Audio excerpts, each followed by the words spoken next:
quiet prayers were Wrightsboro. Old rock house standing through the years, stone and memories still standing here.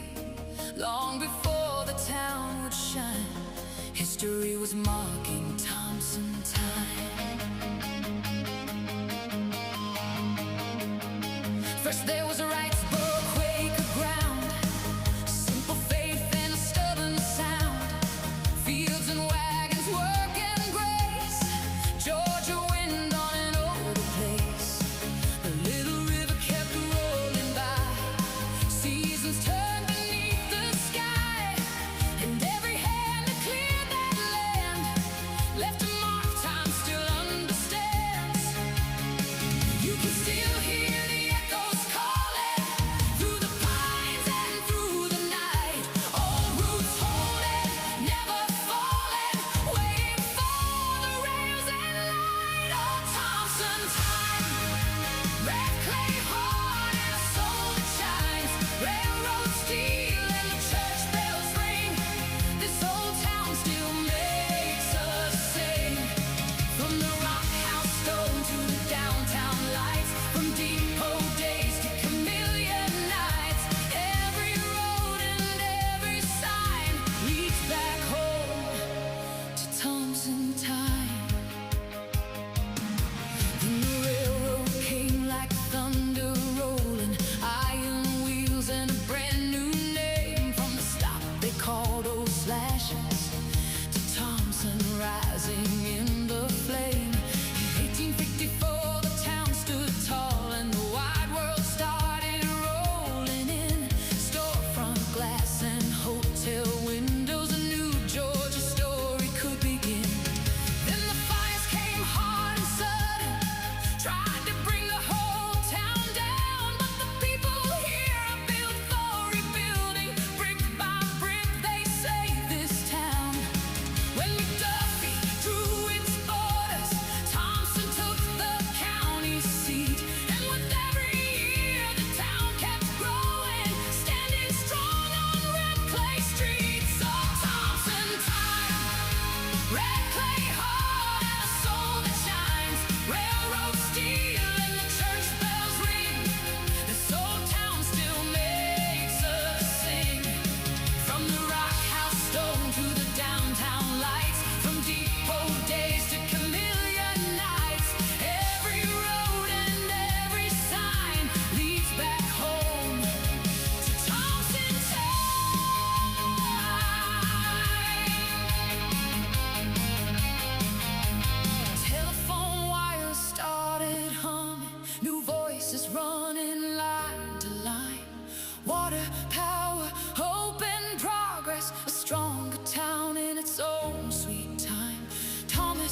Thompson time.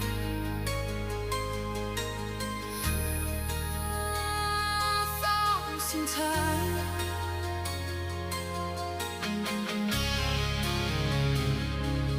Thompson time.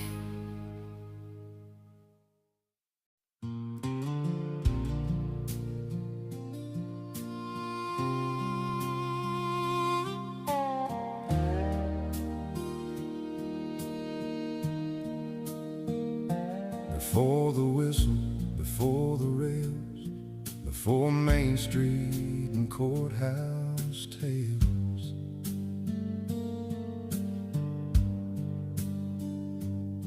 there were pines and red clay roads, quiet prayers where Wrightsboro rose. Old rock house standing through the years, stone and memory still standing here. Long before the town would shine, history was marking Thompson time. First there was Wrightsboro Quaker ground, simple faith and a stubborn sound. Fields and wagons, work and grace, Georgia wind on an older place. The little river kept rolling by, seasons turned beneath the sky, and every hand that cleared that land left a mark time still understands.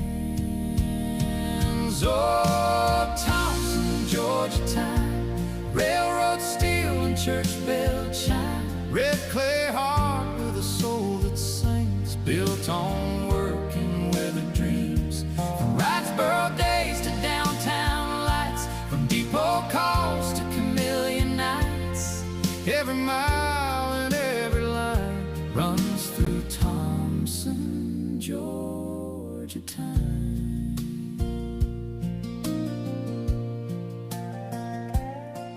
Then the railroad changed it all, smoke and iron, the engines call. In 1837 the depot came, and Slashes was the early name. In 1853 the town was known for J. Edgar Thomson, far from home. In 1854 it was made a town, and the tracks brought the wide world down. Stores and hotels started to rise, promise growing before their eyes. And fire came in 86, and again in 88 came the same hard hit. But the people here don't stay laid low, they rebuild strong when the hard winds blow. Brick by brick And hand by hand they built this town again to stand. Oh, Thompson, Georgia time, Railroad steel and church bell chime. red clay heart with a soul that sings, built on work and weathered dreams. From Wrightsboro days to downtown lights, from depot calls to chameleon nights, Every mile and every line runs through Thompson, Georgia time.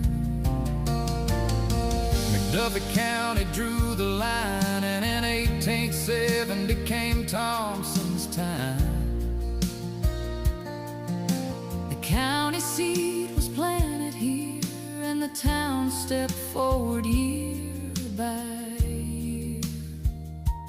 Telephone lines in 1901, new voices traveling one by one. Water, power, streets, and trade, a stronger town was slowly made.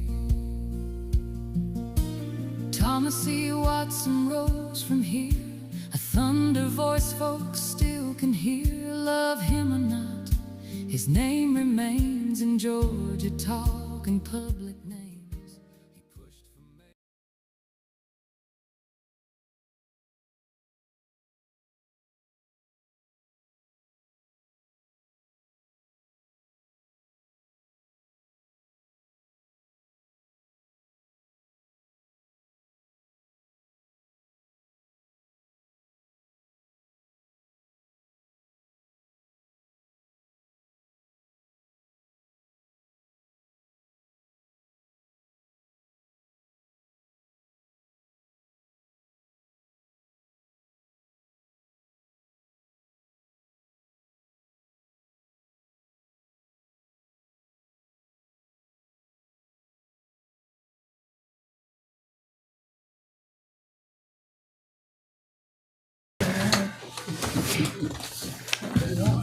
What's going on, man? All right. Just left physical there.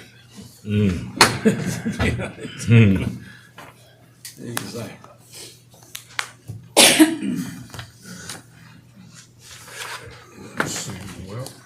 All right, 5 o'clock. Everybody, welcome to our Thompson Council Call meeting tonight. Businesses, you want to? Yes, sir. There are 4 items on our agenda this evening. The 2 of them are we're going to ask the council to vote to approve to award contracts for some work.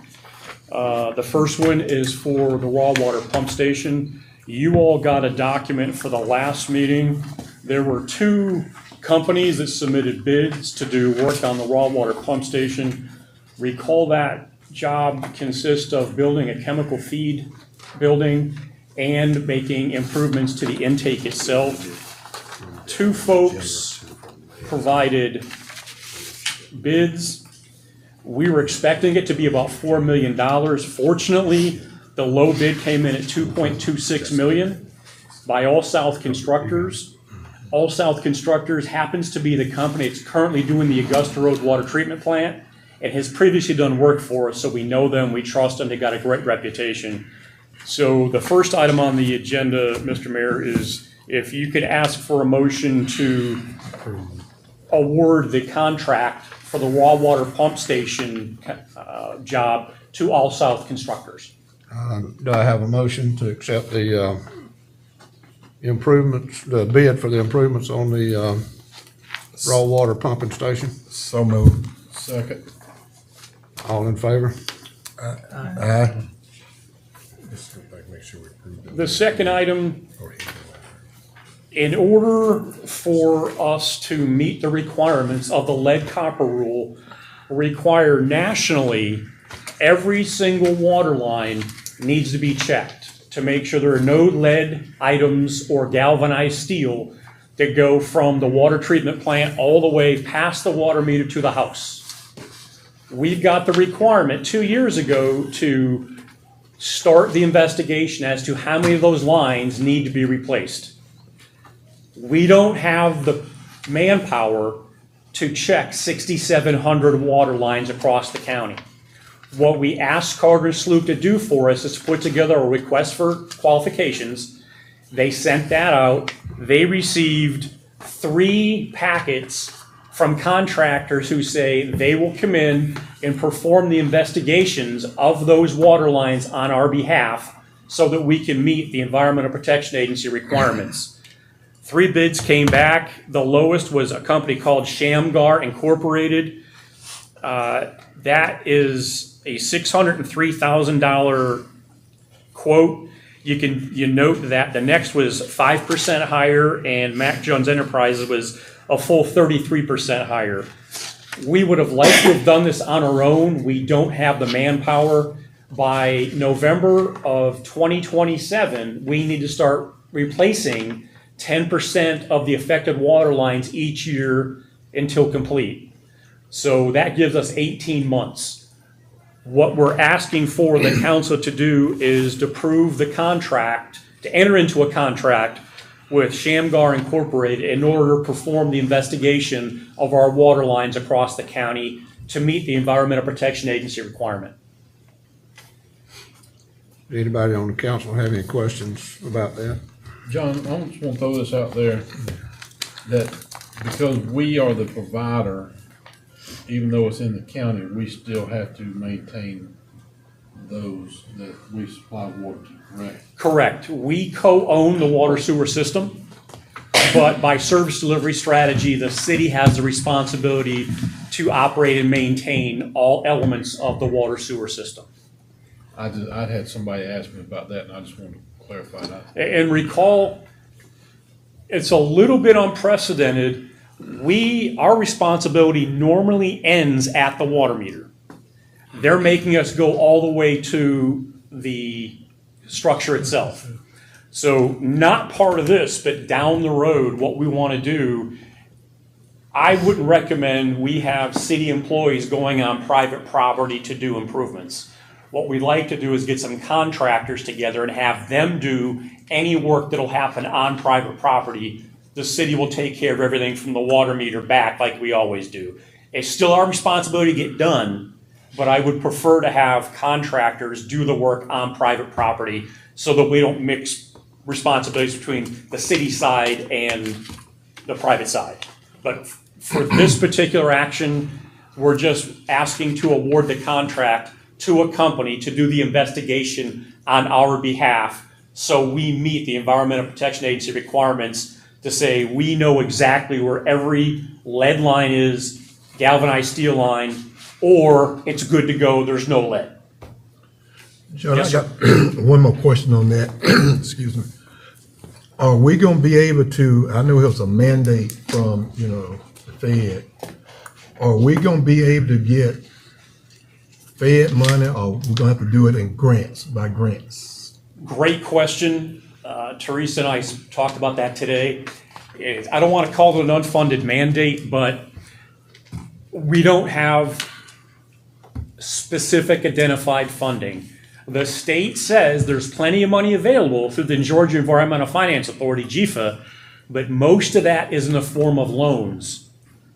And our debt service is already fairly hefty.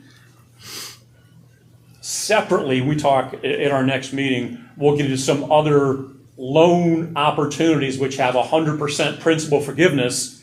Well, if it's 100% principal forgiveness, that basically becomes a grant, even though it's called a loan.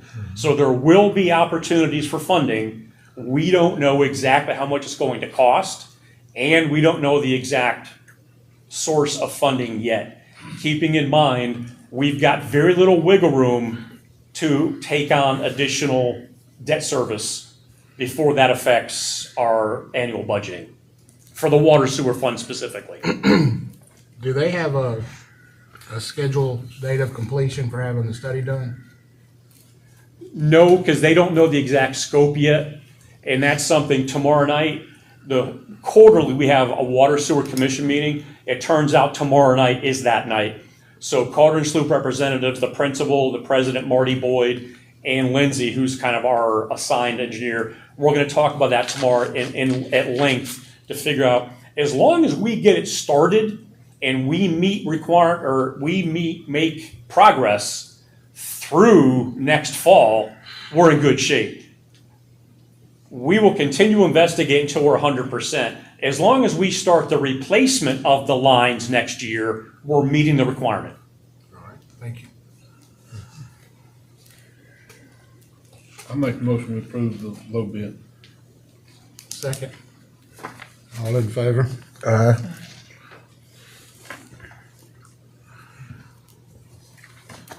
The last bit of business that requires a vote is, we've got several representatives here from our local VFW, love our veterans. They asked us a few weeks ago if we would be willing to have the mayor sign a proclamation making May 1st of this year Loyalty Day in the city of Thompson. We thought it was a great idea. So what we're asking the council to do is to vote to approve the proclamation in recognition of Loyalty Day. I don't necessarily want to go through the whole thing right now, but we'll bring them up, we'll take some pictures, but business first, what we're asking the council to do is for a motion and a vote to officially make May 1st, 2026 Loyalty Day in the city of Thompson. Do I have a motion? So moved. Second. All in favor? Aye. Mr. Mayor, I would actually come down, let's get some of the VFW guys up here. You got your, Let me get this out of the way for us. Oh, you got it.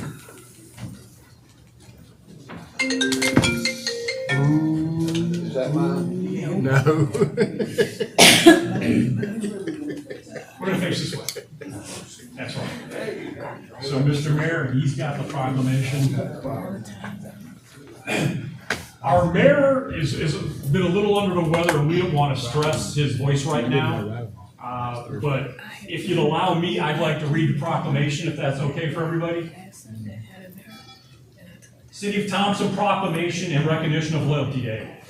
Whereas on April 27, 1955, the United States Congress recognized Loyalty Day. when it was proclaimed by President Dwight David Eisenhower as a day for declaring loyalty to the United States of America and to acknowledge American history.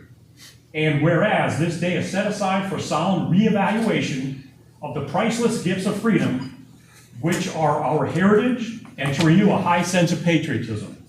And whereas, in order to reaffirm our loyalty to our country, to our freedoms, and to each other, the Congress, by Public Law 85-529 as amended, has designated May 1st of each year as Loyalty Day, and has requested the President to issue a proclamation inviting the people of the United States to observe that day with appropriate activities. And whereas on this day, we honor the United States of America and its values, as well as those who have fought and continue to fight for our freedom. Now therefore, the Mayor and City Council of the City of Thompson, Georgia, do hereby proclaim and recognize May 1st, 2026 as Loyalty Day, and count on all citizens to do the same. Dated this 20th day of April, 2026, signed Ed Darby, Mayor. Over to pictures. Thank you, sir. You're welcome. That's Orange Ed. This Motley crew right here, 2 of us maybe Columbia County, everybody else is Thompson, and 1 Deering when he wants to claim it. So we don't have boundaries.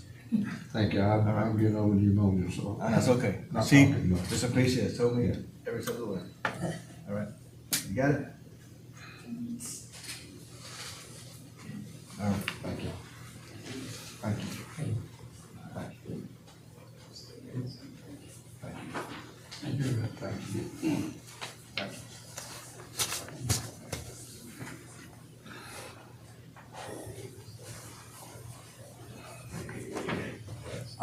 There is one more thing.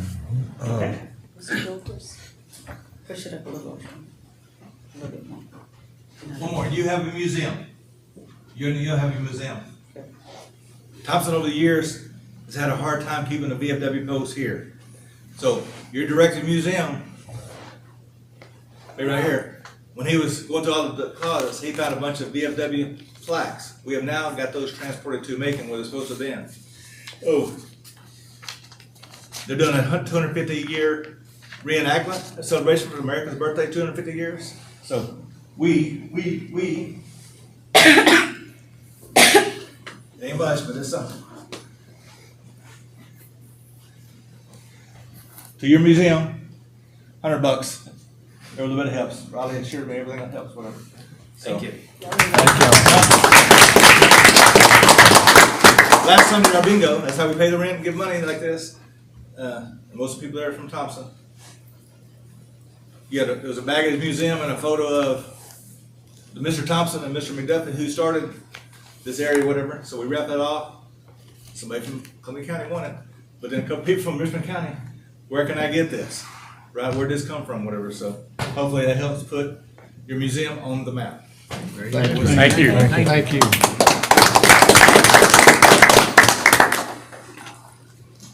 I guess we had an old thing.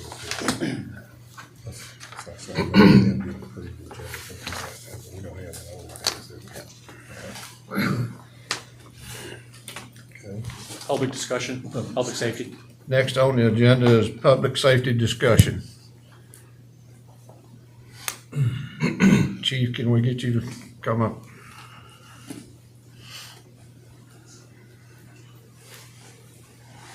Good evening. Evening, Chief. I'm gonna let, I can't talk much, so I'm gonna let the council ask the questions here. Okay, I'm start. You wanna start? Chelsea have. Absolutely. So Chief Nelson, we got some concerns in this community in regards to how some of your officers are conducting business. And I say from my knowledge, the majority of that comes out of my district. So obviously, I'm concerned.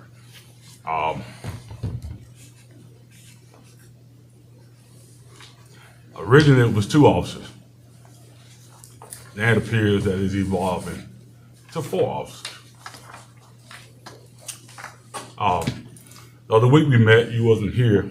I think you was on vacation. We had Lieutenant Mullers here. We asked him a few questions, and I asked to table that because I felt like we need to talk to you since you are the one in charge. But in that discussion, some of the issues with one of your officers in particular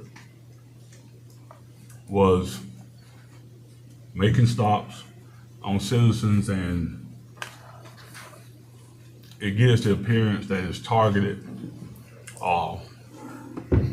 maybe even pretextual or whatever. But in in a large amount of those stops, the officer were taking the persons out of the car and putting them in the car with him, more particular in the front seat, passenger seat of his car.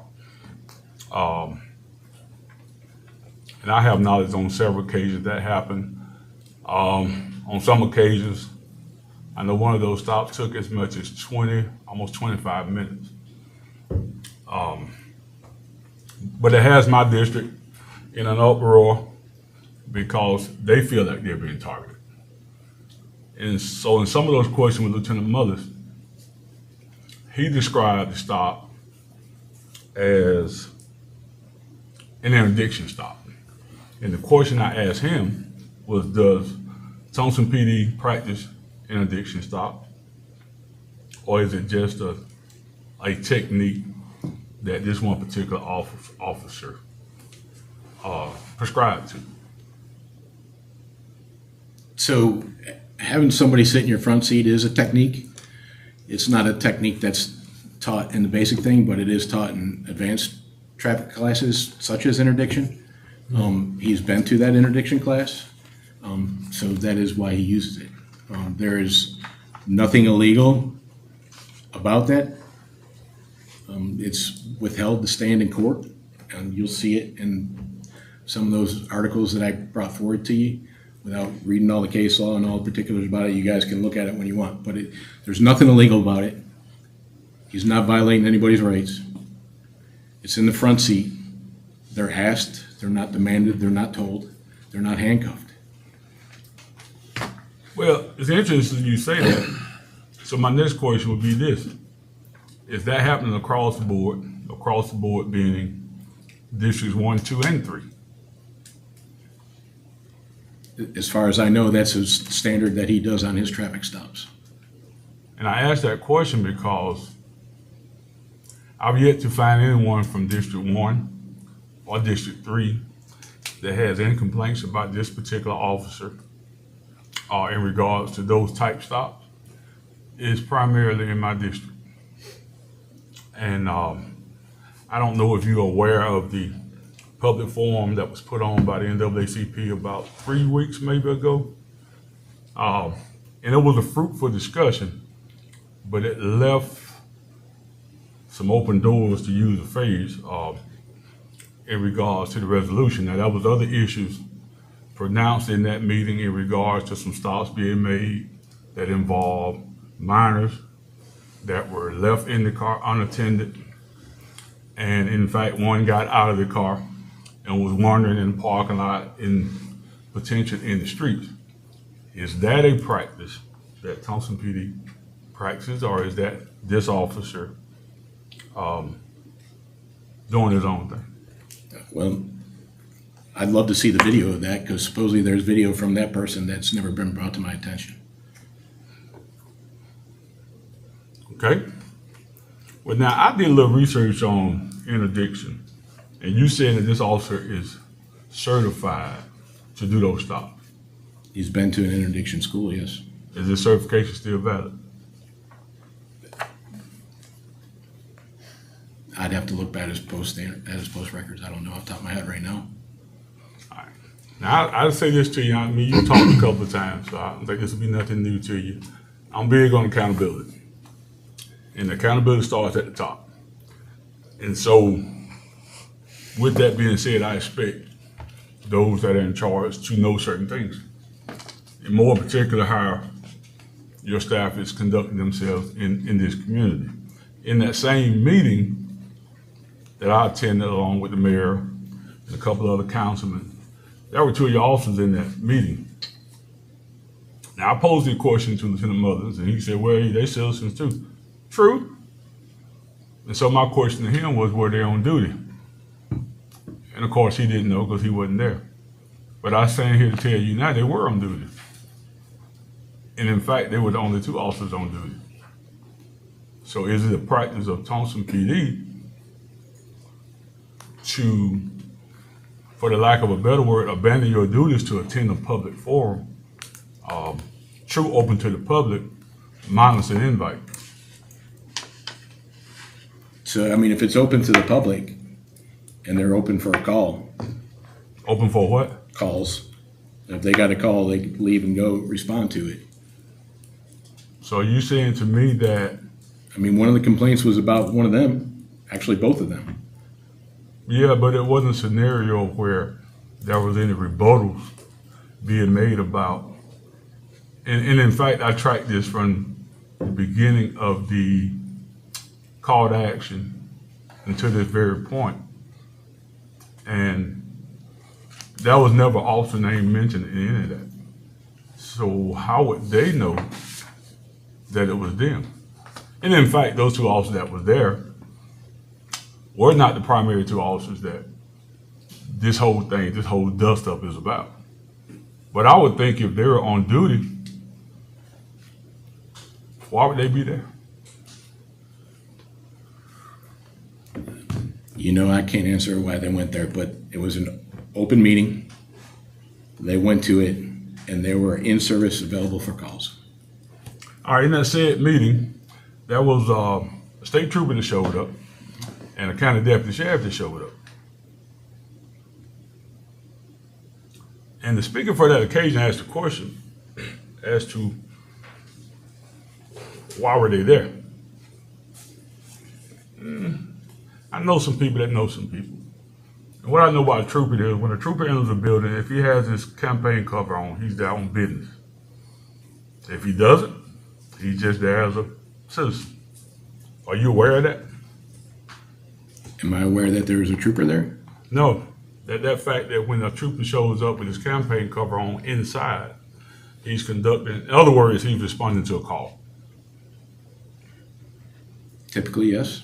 All right, it was said by some observers there that one of the officers called the trooper and the deputy. And we can't figure out why. Wasn't a disturbance, I was there.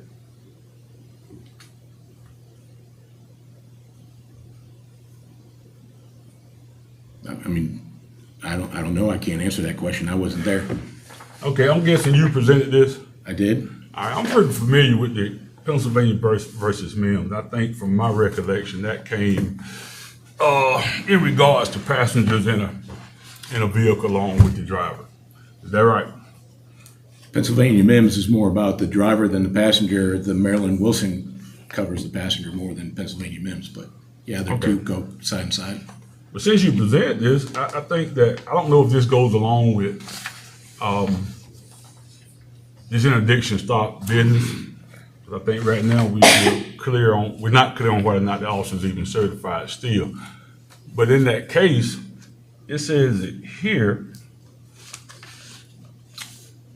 that a police may order a driver to exit their vehicle during a lawful traffic stop without needing additional suspicion.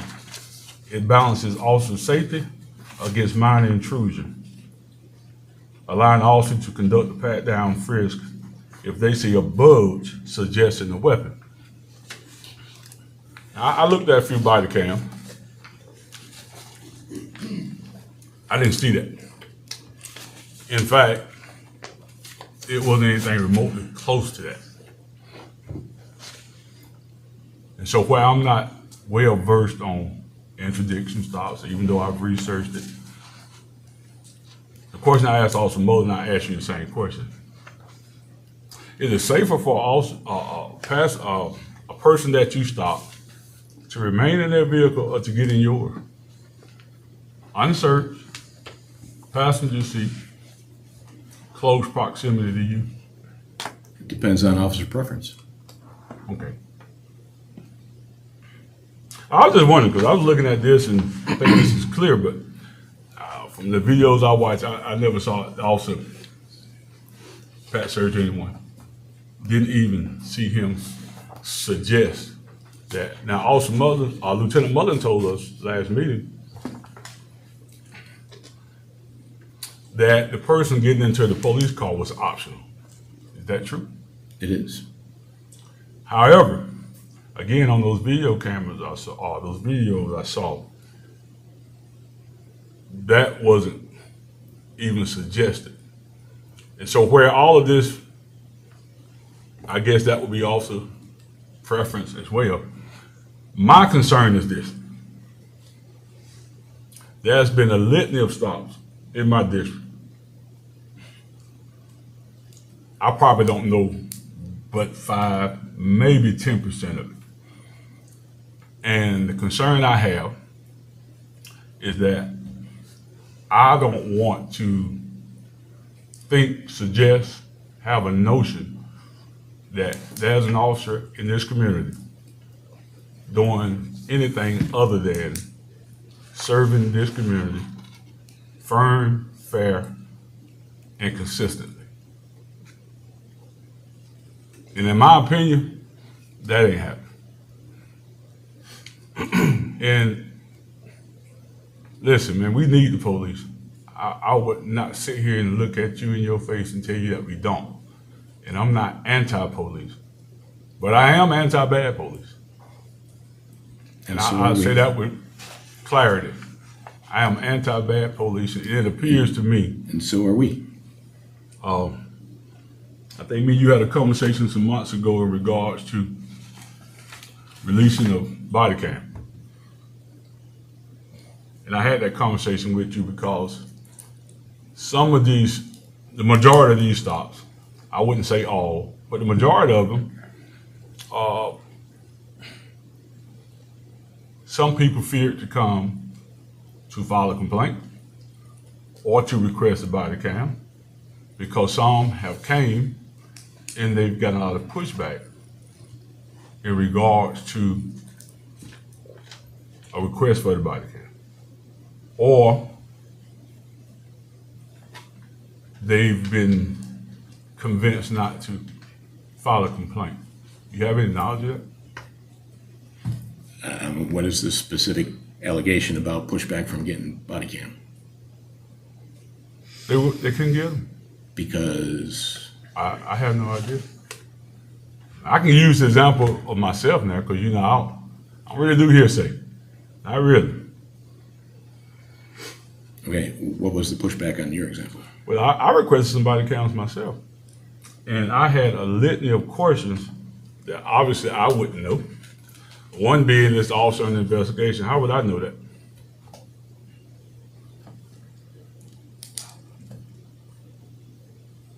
I don't work for the And PD. who posed that question to you? You?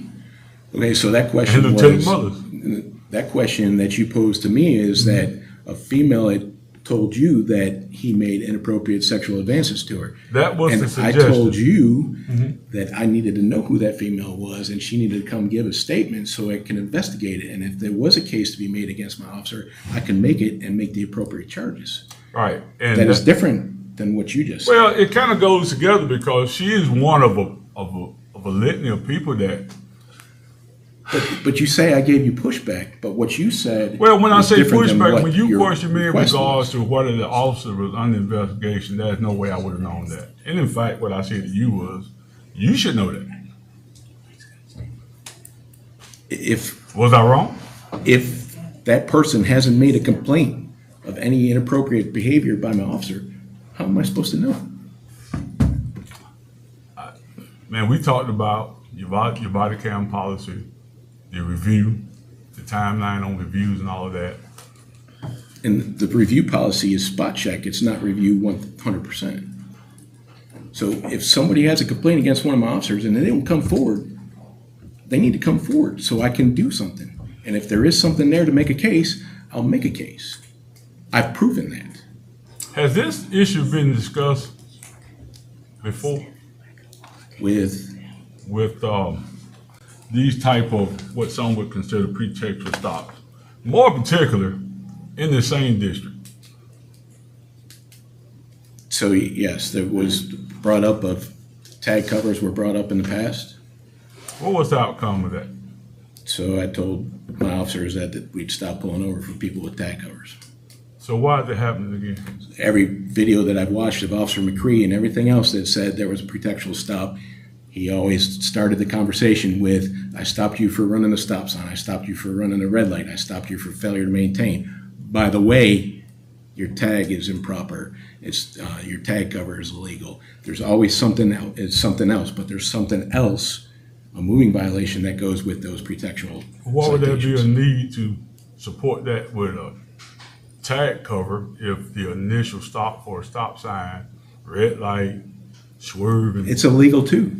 I understand that, but why would So you? then he is educating the driver on everything that he's done illegal, to include the tag cover and everything else. No, I guess you could. My question was, what would be the need? Because it's educational. It's still illegal. I didn't see anything educational about any of it.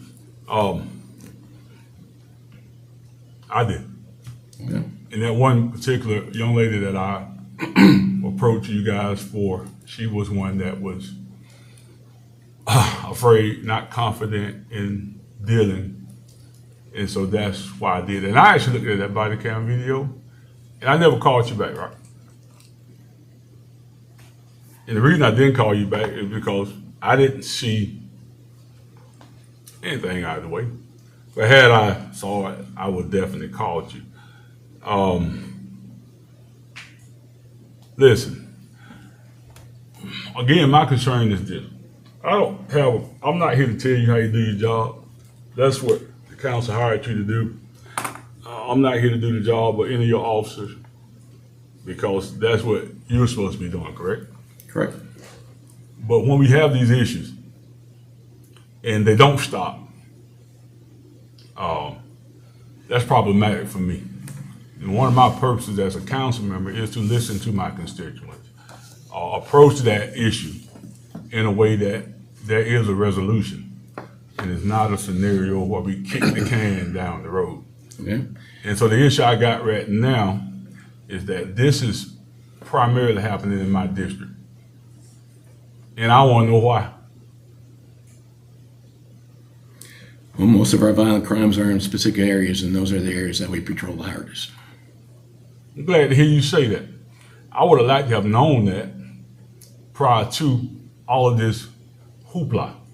I'm not oblivious to the violence that happens in my district. Obviously, when you got a large contingency of people that are on the lower scale of the income level, you're going to have a lot of that. I'm not oblivious to that. But they deserve fair treatment just like everybody else. And just because my neighbor sells drugs and loves to carry weapons, don't mean I do. And I should not be subjective to these quote-unquote pretextual stops, these profiling stops. Can I interject for a second? Sure.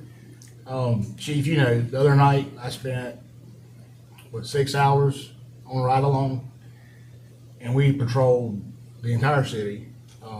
We made several stops.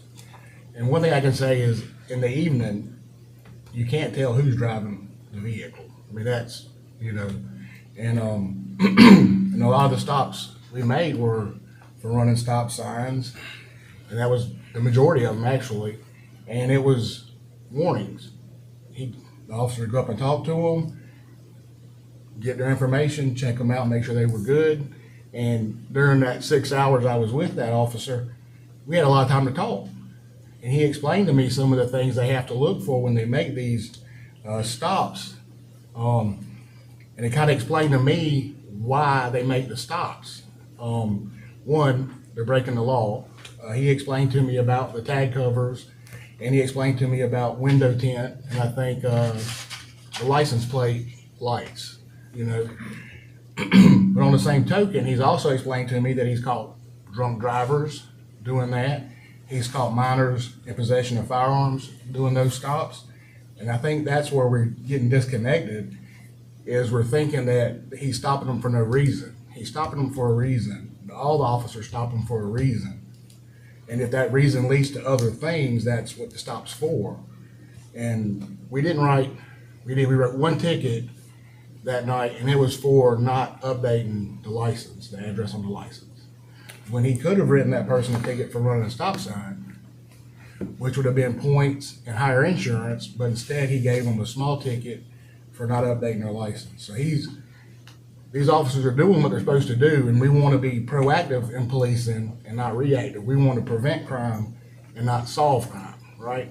And that's Yeah, we had a lot of prevention's time the to big talk. thing, but solving and prevention, but prevention's the big thing. Yeah, and it's easier to solve it if you can prevent it from happening.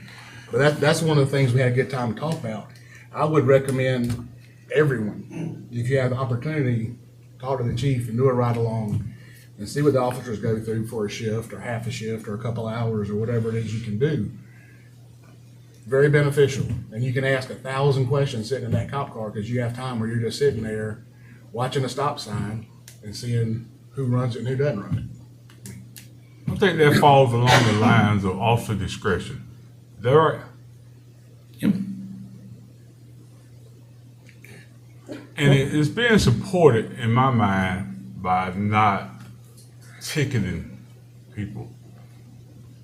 Okay, that's on the officer discretion as well, right? Whether you give a person you stop a ticket or not. All right, maybe you can explain this to me then. If an officer approaches a car on a probable cause stop, which I have no reason to believe they're not, and he gets some verbal pushback from the officer, is it your department's practice to threaten drivers with a citation simply because they're asking questions? Do you have for instance, that I can look at and see what happened? Yeah, I absolutely do. But I'll explain the stop to you. It happened right there in front of, what's the liquor store over there off of Carl? Rempe's. Rempe's. Also walks to the car. The guy tells the guy stop to run a stop sign. The guy said, I ain't run no stop sign. So he tells the guy, well, I was only gonna give you a warning, but if you keep running your mouth, I'm gonna give you a ticket. Is that a practice that Thomson PD practices? No. What I know is this.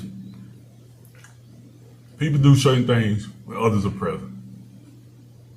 And they do other things when no one is present. And what I also know is men and women lie. But that body cam got a mind of his own.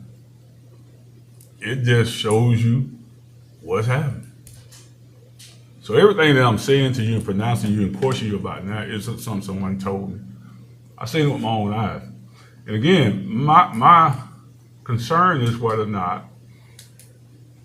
this is happening across the board and that my district is not a targeted district. Now, Lieutenant Mother stood here a couple weeks ago and said, well, initially he didn't know nothing about it. Then he said, well, yeah, the guy stopped doing it. I got home probably, I didn't get out of my house, I got a phone call.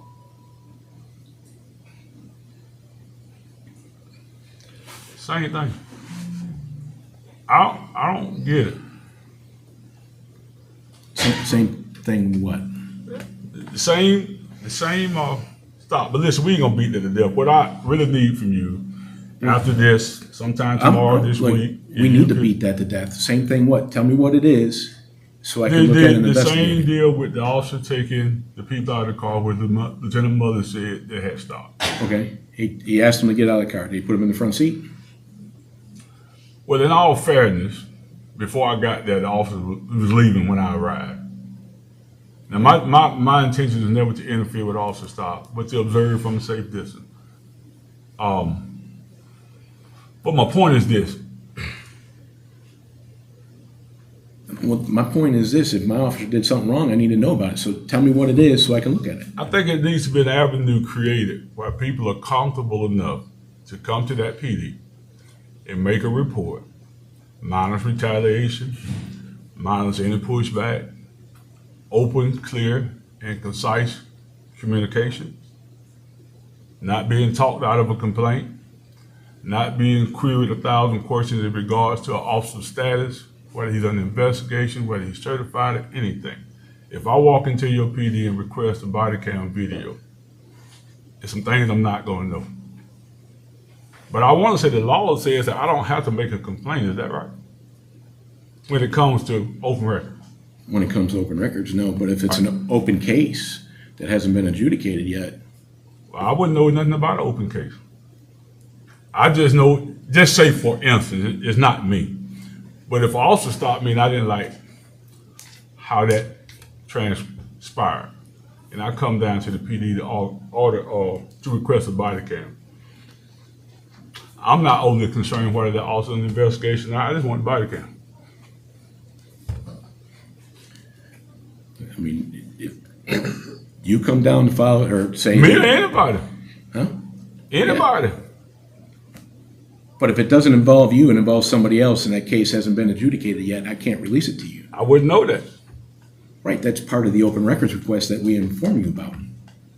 There's no pushback. You fill out the open records request and we would send something back to you saying we can't fill this because the case hasn't been adjudicated Well, yet. why is it that your staff is saying to me that they can't release a body cam until you approve it? Who said that? Your staff. Now, I read open records law. It don't say nothing in there about I can't get it until I talk to the chief. Okay, I didn't see that in there. so are you referring to the day where you said that a female made a complaint against my officer but wouldn't tell me who and just gave me a date range? Yeah, you're not going to get that video until I've reviewed that video all in that day to see if there was an inappropriate contact so I can open the investigation because that is my job. I gave you that name You did not just give for me that clarity. name. I absolutely did. No, you didn't. You just said a female. Refused to No, come I'm forward. not talking about her. I'm talking about the staff that was involved. So when I gave you the name, if that also was an investigation, I felt like you would know it, right? If there hasn't been a complaint about it, no, I wouldn't know. But the law doesn't require that. The law doesn't require what? To give you a name, to give you anything about whether your officer's under investigation or not. The law doesn't require that. Or does it? If the case is ongoing and hasn't been adjudicated, no, we don't release that body cam video to anybody, just anybody, because the case hasn't been adjudicated yet. I ain't gonna bog it up. We'll talk online. I got a couple other questions I got for you. I talked to Lieutenant Mothers the other week about the supervisory staff and the officers being on without a supervisor. And I'm guessing that's staffing issue, right? I'm sorry, that's what? That's staffing issues. You don't have It is. enough supervisors to go around. I think Lieutenant Mothers told me they have, I think him and the other investigators on call in those incidents. Is that correct? My two investigators and myself are on call, yes.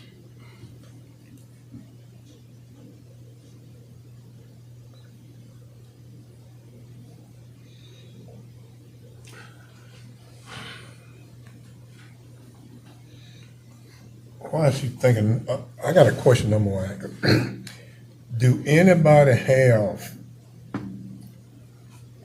I've been hearing, hearsay, but do anybody actually have any documentation of how many cases that need to be looked at or come talk to you about? Do anybody have the cases? Because like I said, I hear people talking about Facebook, that's hearsay.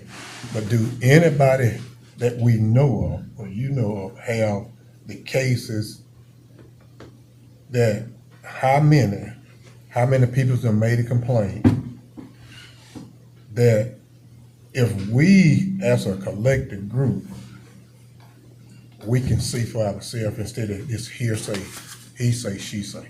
Do anybody that you know of have all the documentation what somebody done brought? Who is that question to? I'm asking you now. No, I probably would suggest that the young lady that,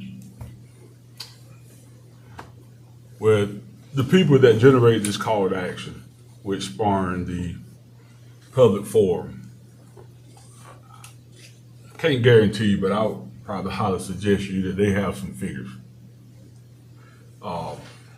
Whether it's 100% or not, they're out there. Not to call a number would be ingenuous of me to do that. Does the dash cam on the vehicle, does it record all the time the car's running? We don't have dash cams. Okay. We just have body cams. So if we knew how many people's complaining, we get those people's. And like I said, it won't be he say, she say. Because I heard one of where officers supposed to follow somebody from Walgreens. That was in the same meeting, all the way to the project over there.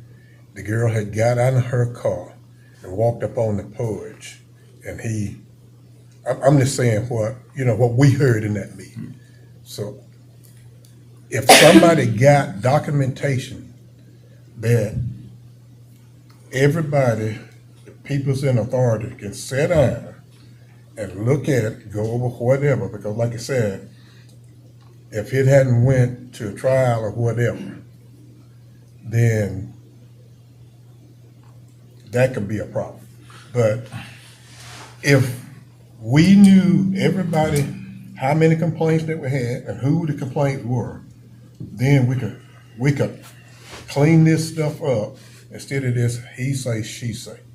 We all would know, and then we could get with the chief and look at what needs to be looked at. You know, I talked to the young lady that happened to, the night that it happened. And my suggestion to her was to file a complaint. No complaint has been filed on that yet. I don't know if she filed it or not. And I haven't. See, what I try not to do is get in the way of the voice of the people. And so once I was aware of this whole call to action in regards to this officer, and by the way, it's a female officer that works tandem with him that's included in that, and it appears that this officer, male officer, does not have, he is not certified to do blood and alcohol. And that is how she is coming into the fold.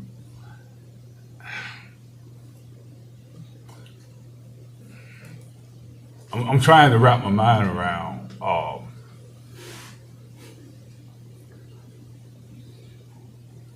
why is that? Why is that hasn't been the field sobriety yet? So you have an officer that's doing these stops. I won't label him, but he's doing them. And there is some indicators of some alcohol involved. So then she's been pulled out of her district to come in and do the blood alcohol. So I guess the direct question is, why is he not certified to do blood and alcohol tests? So MCD was supposed to put on a field sobriety test a few months ago, and that class got canceled, and he didn't get to go. They're working on putting another class together, and as soon as that class comes to fruition, he'll be in it. You know, I'm going to be honest with you, Chief, in saying this to you. I would rather have had this conversation outside of this venue. But what I quickly recognize is sometimes people don't want to know something. And when they don't want to know it, that means they don't have to do anything. I hear time and time people say, I don't do social media. Well, hell, I don't either. But I watch it. Because what I've learned over the many years is when you got 200 people singing the same song, there is some truth to that.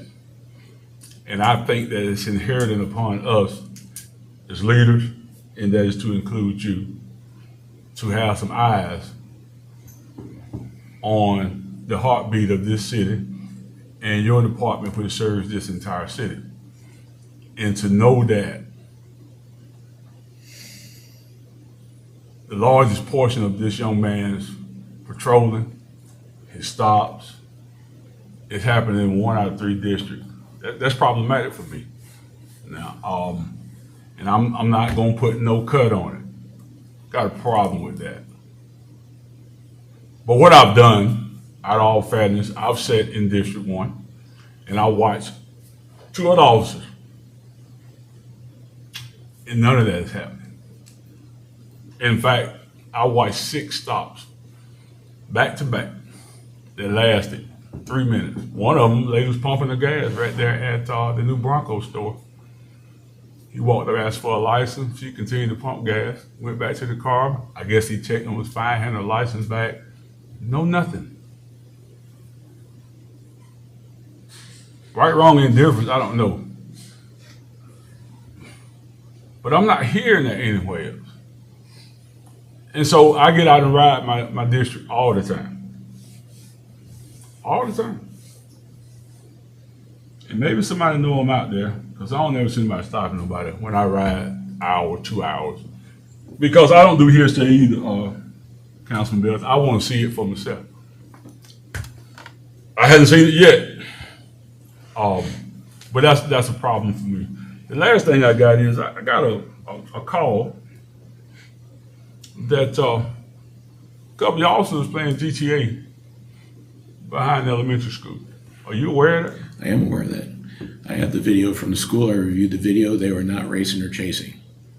What were they doing? Because I hadn't seen the video. So Officer Sidbury just recently got a new vehicle. He switched from a Charger to a Durango, but they had some cones in the school parking lot, and they were practicing driving around the cones and how the vehicles handle maneuver. On duty? On duty. That's appropriate? It's in the city.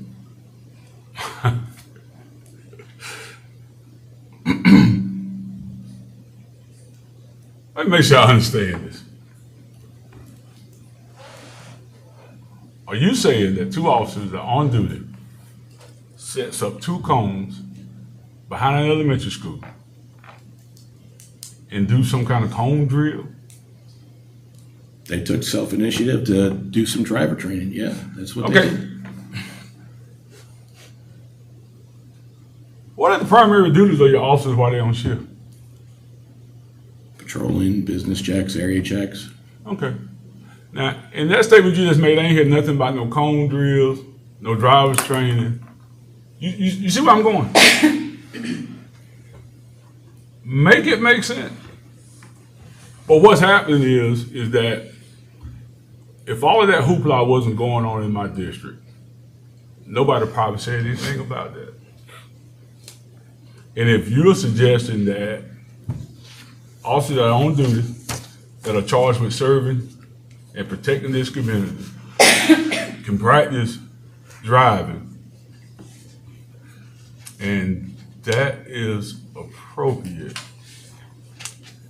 then all I can say about that is wow. I'm not saying it's the best decision they ever made in their life.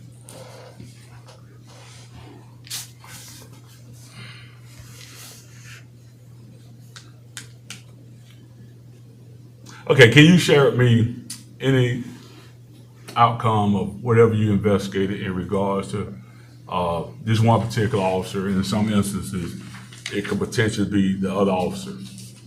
In every complaint that's come forward to us, they've been unfounded. And that investigation was done by who? Lieutenant Hilson. Okay. Well, I think that Council Belton was on to something, and I'm gonna make this suggestion, then I'm gonna shut up. But before I do that, how far back did you go, or did you just look at BCs based on complaints? For Officer McCree. Or whoever you got complaints on? But more in particular, Officer McCree, yes. I mean, we went from around the dates of the complaints. There's been other complaints besides just from District 2. There's been complaints about him, other complaints before all this call to action started. And every one of those has been unfounded. I'll tell you what I want from you. Everybody cam that you reviewed in regards to those complaints, I want them. And if it'll answer Councilman Belton's question, because I guess if he wants it, that's entirely up to him. But I'm not too keen on the police investigating the police, if you know what I mean. It's not to question your integrity. It's not to question your character. It's not any of that. What it creates is transparency. Because I can't speak for any of the councilmen or the mayor, but for me, when it comes to the people that I serve primarily, which is in my district, in the city overall, I don't really do he say, she say. Because when I talk to people and I give them answers, like the young lady that I came down there looking for, I told her the absolute truth. I didn't see anything that he did out of the way. And it was still her right to file a complaint or whatever. Obviously she didn't. I ain't heard nothing else about it. I don't want to, I just like to have the knowledge for myself. So when I talk to my constituents, I can give them the unfiltered truth. And I'm not gonna be able to do that based on what someone else says. That's not why I'm here. So if you could get me that, I highly appreciate that. Okay.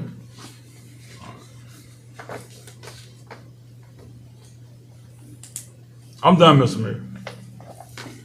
Any other questions for the chief? Scott? No. Alton?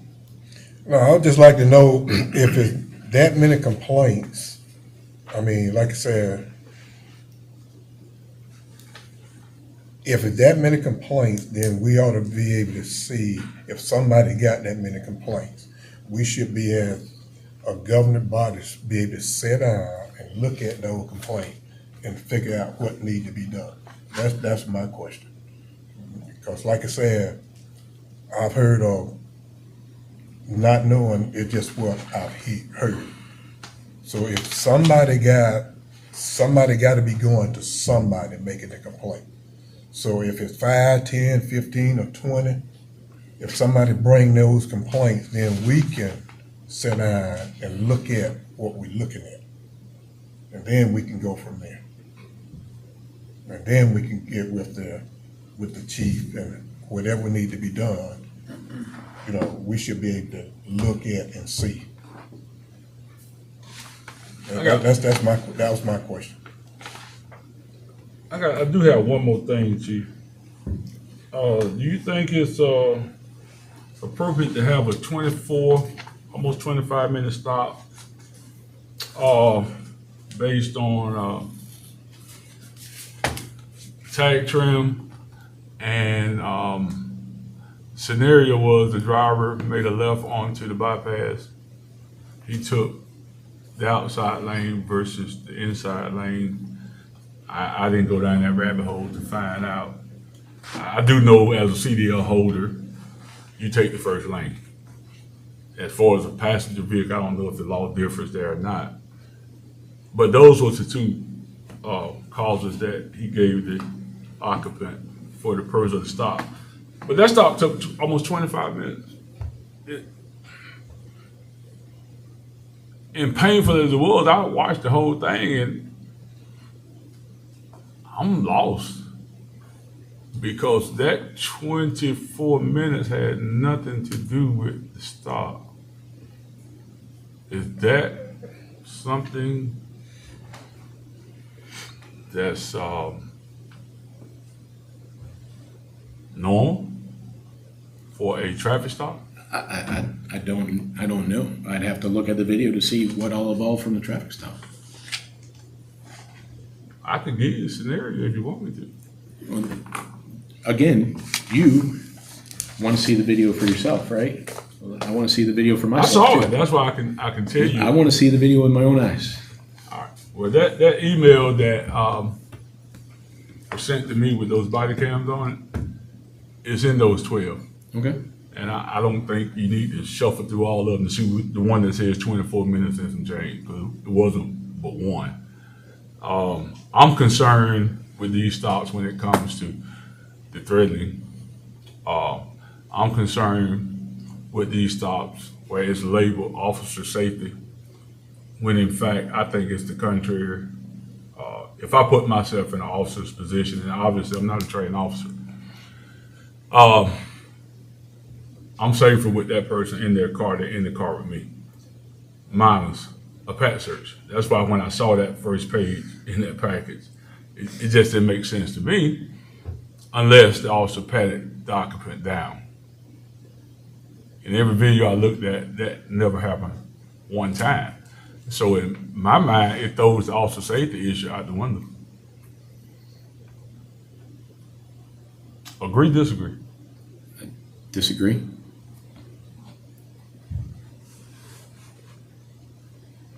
Really? Explain it to me.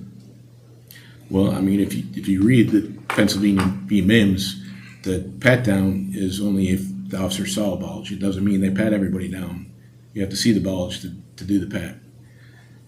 And it goes to officer preference. Have I interviewed people in the front seat of my car? Yeah, I've interviewed a murderer in the front seat of my car.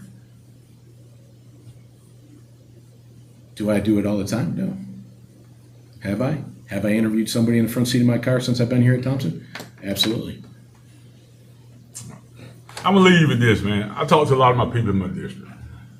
They are just as upset about all this shooting and crime and people breaking in cars as I can imagine you are with the rest of your staff. And I would say to you right now that a lot of people want to report these issues.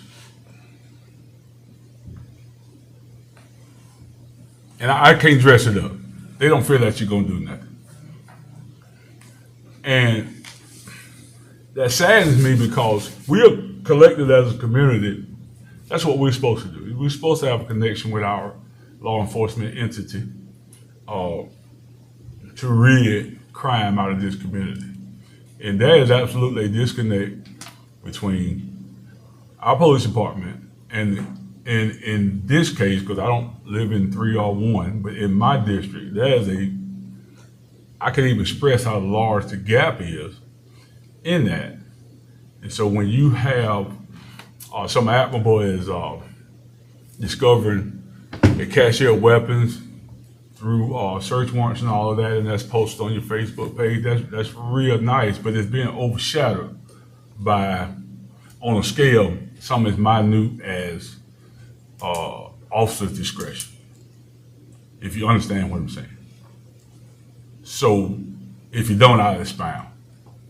If the relationship gap closes between the community and the PD that serves this community, it's a good possibility you won't need a search warrant to get these weapons because somebody's going to tell you where they're at. That is a possibility, yes. I'm telling you that. I'm not asking you that. I'm telling you that. All right?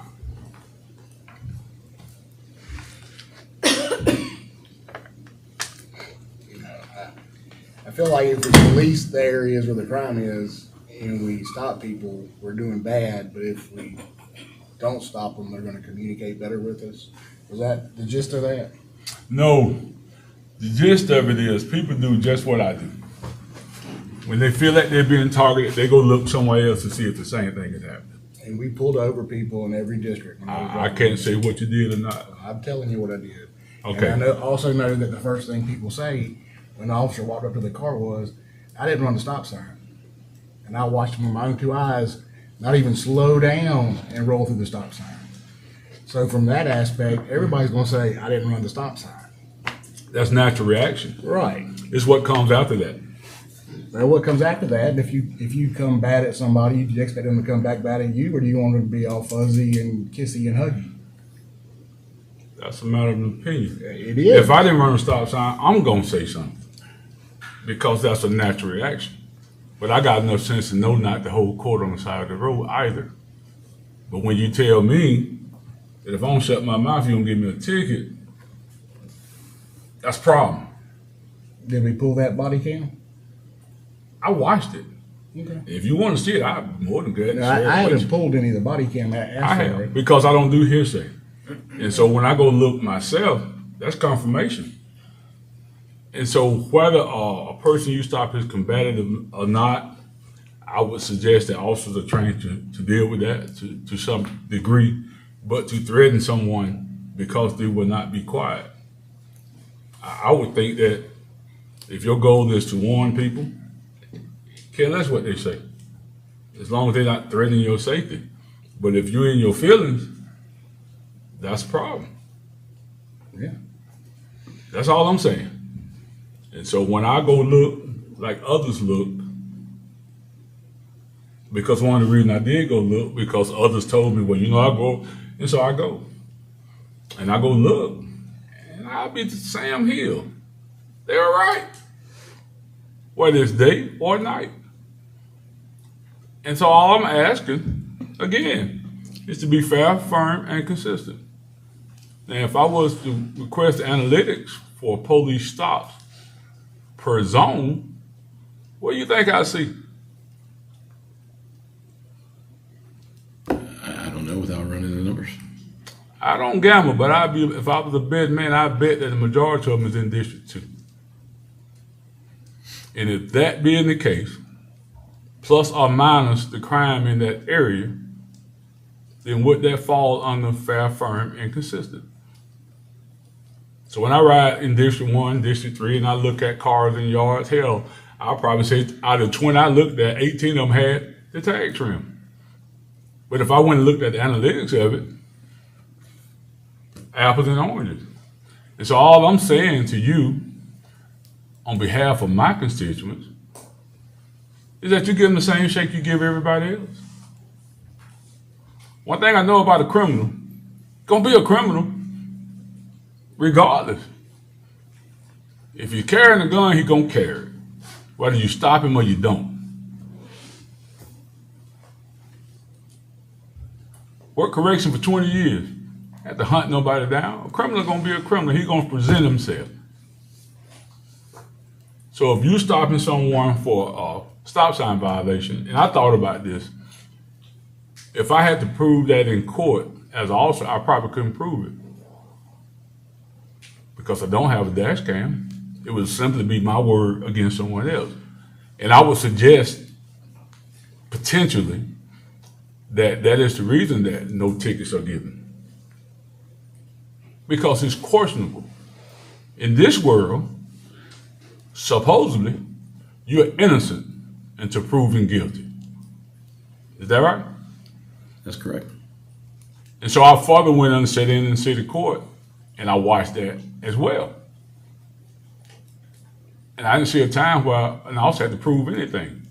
So if you reel this back in from the stop to the courtroom, it's one-sided. And that's outside the boundaries of fair, firm, and consistent. Now, am I suggesting you get body cams? Not really, but if you think it'll help you, send the ticket to the administrator. We'll look at it and see what it is. But right now, you got one name, maybe two names ringing like a bell.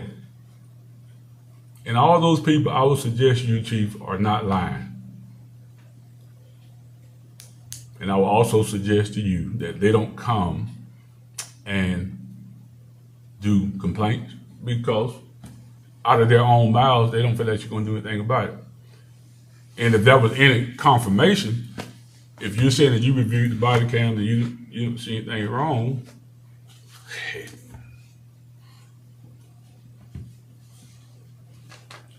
then if they thought about coming, they sure ain't coming now. So it's kind of a give and take. You agree? It's a give and take. A person should feel empowered to come to your department and file a complaint and walk away feeling like they're going to get some parts of justice. And so I know you're up against the wall. You got short staff. I get it. That's everywhere. But that doesn't offer up or give the ability for things to transpire the way that they've transpired so far. And so I'm guessing, Mr. Mayor, this ain't over. According to Mr. Belton, he wants to see some stuff, and I guess we look at the collective.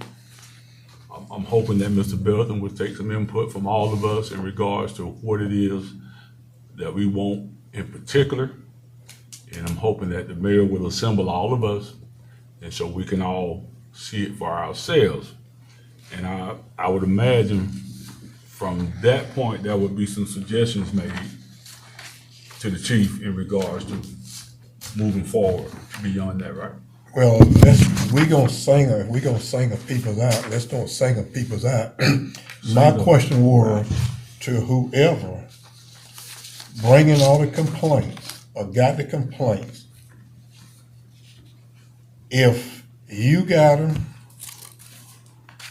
or whoever got them, then lay them on the table so we as a collective body can see what the complaints about. You know, I don't go on he say, she say, because I don't know. If I can't speak on nothing, I don't have no data, anything on. But somebody know, I don't know if it's 1 complaint, 10 complaints, or 30 complaints. So we need to know if somebody got them, put the complaints out there so we can see, and then we can go from there. You were at that meeting, right? I was at that meeting, but I saw, we got more than you was there and me. The mayor was there. Matter of fact, we were sitting in the same room. So we heard what people said, but you know, some of those people, I don't even know their name. But if people got names of people that'll give some information, then give the information so we can clear what need to be cleared up. And then we can look at it as a whole and see what need to be. All right. If you wanna get with me afterwards, we have the name, the NAACP has the name, and the NAACP has interviewed those people. So. The NAACP have given to who? The NAACP has interviewed those individuals. So if you would like for me to reach out to Reverend Walker so that he can get you a list of those names, then we'll be more than happy to do that. I'll be more than happy to do that. Cause there is a list, and those people were interviewed at St. James Church for about 6 to 8 hours one Saturday morning. This is And my I think, opinion. I I met can, with the mayor, he knows some of the names, but there is a list of names. I can't talk a lot, but I think we need that because the chief has not got all these complaints. If we had that list, then the council could sit down with the chief and we could go over these complaints. Right, and some of those complaints have been answered. Some of those individuals are starting back to receive something from the chief or from the Thompson Police Department saying not founded or whatever. So those complaints now, since that meeting with the NAACP, so those complaints, there's a list, I would think, at the police department. Just for because how those- else would they know how to That's right, respond just those to- particular cases that Right. where we actually had the complaints turned in. We need the complaints that hadn't been turned in, Right. where they can be investigated, where, where we can look at the body cams of each particular case. So, And we I have think- those names, we have those, in fact, we have full interviews, but we have those names, so it's not hearsay. It may be hearsay to other people, but those are actually interviews and they're actually people with names well, and and that, I think that's what, That's where I'm saying Mr. Belton just said. myself, I'm not saying it's not out there, but I don't have them. I haven't seen them. I just heard what somebody else said. So And if when somebody we met give, with the chief and, I'm sorry, I didn't mean to cut you off, when we met with the chief and, the mayor, we identified a good bit of those people, but we'll put a name to it. Yeah. Okay. I had 8 or 10 complaints, but I had no names to any of the complaints. I'll reach out to Reverend No Walker. dates, no what the stop was for, I had no information except just what was told, Yeah, I'll reach out to Reverend Walker and he'll, make contact with you. And then I think the council can get with the chief and have those particular complaints, the 8 or 10, I think it was 8 or 10, and we look at it and see as a group. I know 3 of them have a court date. One would say May the 10th, but that's off the top of my head, where they pleaded not guilty in municipal court and requested, or traffic court, whatever the proper name is, and requested a jury trial. Okay. John, do we need to be careful on what involvement we get into in case there's disciplinary actions and it's brought up the chain? I gotta talk to the city attorney tomorrow to make sure that, Because I think we might be stepping. we wanna do all the right things, just Right. wanna make sure we're being legal and protecting folks. Yeah. So I will talk to the attorney tomorrow, and Mr. Mayor, you and I and Teresa can get on a conference call to make sure we're doing all the right things, so we don't do the wrong thing in our zeal to do the right thing. I got you. Yeah, that's the I only mean, thing I if there's some disciplinary action and it's, That's right. if it's handled through the chief, they appeal through you and it comes for us, if we was knee deep in it with the chief before it went to you, we could be in You're right. violation. So I would need to hold off on giving you that information until you see it's okay for you to receive it. Mayor, is that what, Yeah, let is that what's? the administrator find out Okay. if it's legal. Okay, I mean, if she gives me a list of names, I can start looking at it while that's going on. Well, let's wait and make sure that it's, I don't wanna step out of bounds. So let's do that. Let's talk to the city attorney. If he okays with it, There's no issue with information going to the chief, it's his department, and he's got the responsibility to start any investigations, and that's why he's got an internal affairs lieutenant.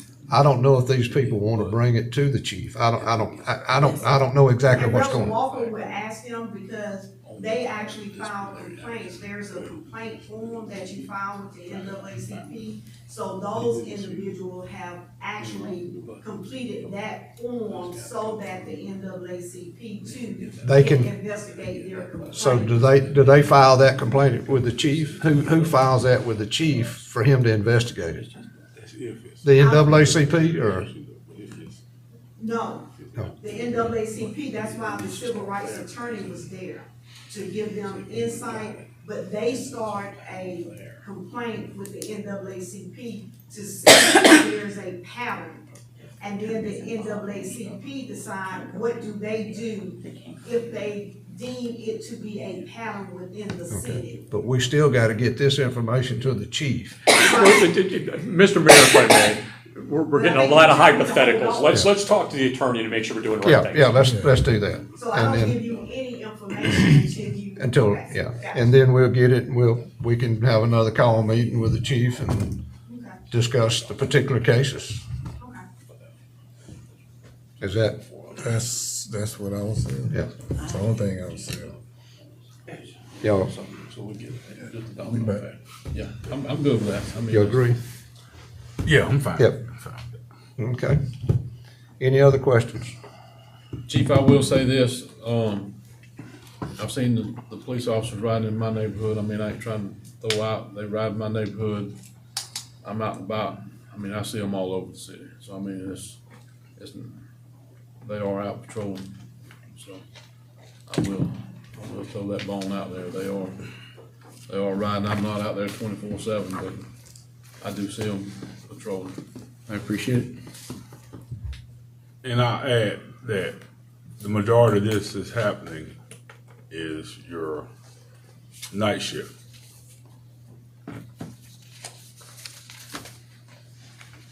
So whoever works your 6 to 6, or however that's situated, the majority of this is happening between 8 and 12, 8 and 1. And it's not all bad. Some of those body counts, they would jam up. But most of this is happening at night. And so if that differs from, what you got going on in the daytime, No, I see it at night. okay. The two officers that did the cone running or whatever they did, reprimanded for what they did? Yes, sir. Okay. All right. Any other questions? I have none, sir. Motion be adjourned. Make a motion, we adjourn. Second. All in favor? Yes.